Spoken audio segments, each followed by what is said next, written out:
mendengar saya mendongeng, kenalan dulu yuk. Ayo. Halo semuanya. Halo. Mana suaranya? Perkenalkan, nama saya Muharram Zaka Satria dari SMP Negeri 2 Banjarnegara. Dongeng yang akan saya ceritakan berjudul Tangisan Abu dalam Perjuangan Bali. Dongeng ini merupakan hasil karya saya sendiri, khusus untuk lomba FLS 3N tahun 2026, yang terinspirasi dari buku 10 naskah terbaik lomba menulis cerita remaja yang diterbitkan oleh Kementerian Pendidikan dan Kebudayaan. Penasaran nih sama ceritanya? Begini ceritanya. Cerita dimulai dengan seorang anak desa yang sedang merawat ibunya. Anak itu bernama Bayu B. Mereka hidup berdua, ibu dan anak, dalam keadaan yang kekurangan. Hingga pada suatu hari, tubuh ibunya terasa semakin lemah. Ibu sudah tidak lama lagi. Nanti kamu tinggal dengan pamanmu ya nak, di desa Pekandangan. Kamu harus yang nurut ya nak. Tapi bu, di desa paman kan tradisinya aneh-aneh. Aku takut ibu. Tidak apa-apa nak. Ini demi kebaikanmu sendiri. Ibu,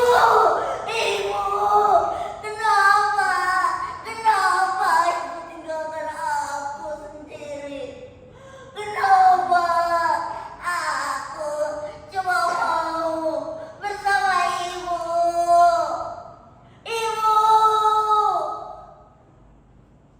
Akhirnya Ibu Banyu meninggal dengan tenang.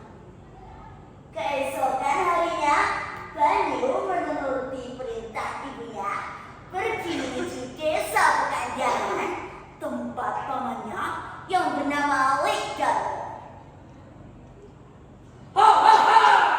Kau tumbuh besar dengan cepat, Banyu.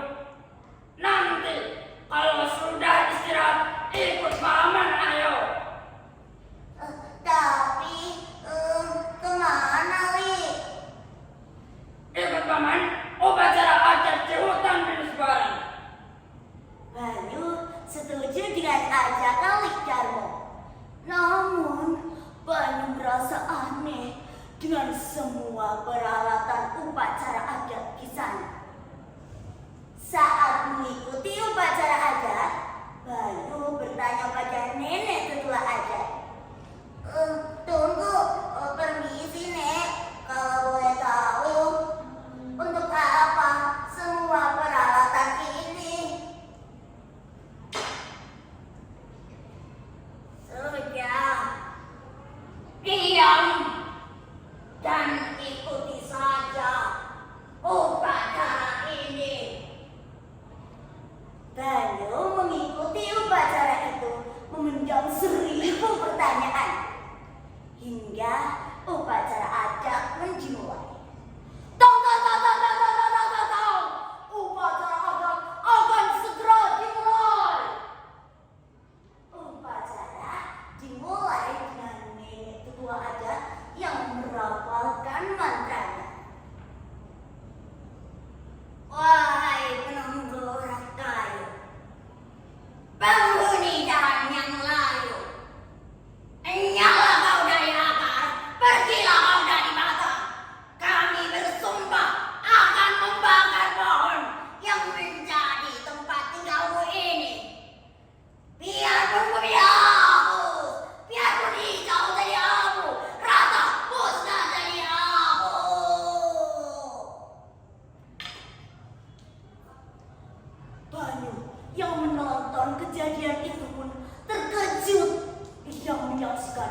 dengan mata kepala sendiri bahwa upacara itu ialah ritual pembakaran hutan yang dipercaya warga desa dapat mengusir roh jahat yang seolah tinggal di dalam pohon. Banyu sontak marah dan memberitahu warga desa, hentikan, hentikan, apa yang kalian perbuat dapat merusak alam. Jika hutan saja dibakar, bagaimana nasib anak cucu kita kelak?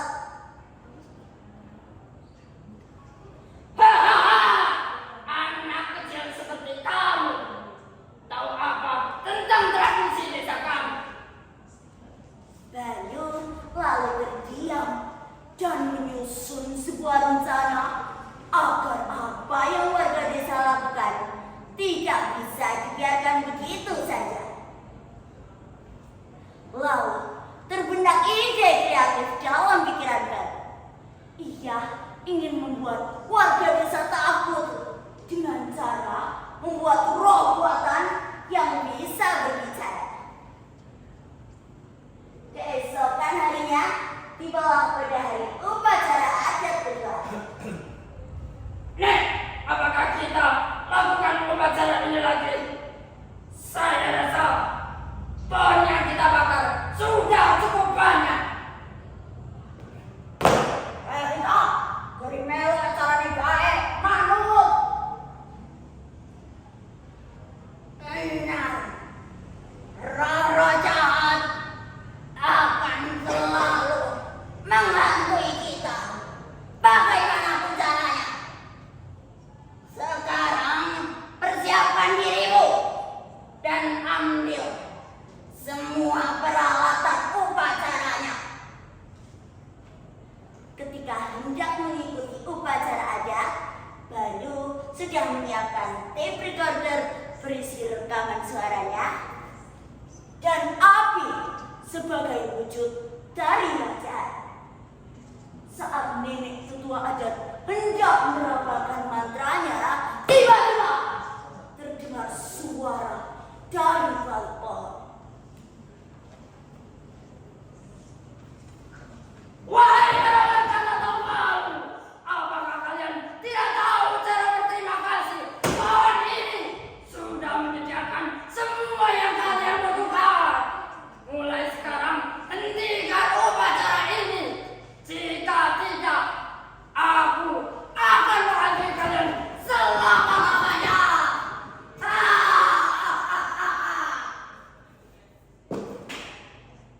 Para warga desa yang melihat kejadian itu pun ketakutan dan berlari kembali ke arah desa. Akhirnya mereka tidak mau membakar hutan lagi. Banyu yang menjadi tokoh dari rencana ini pun tersenyum lega karena telah berhasil menyelesaikan tugas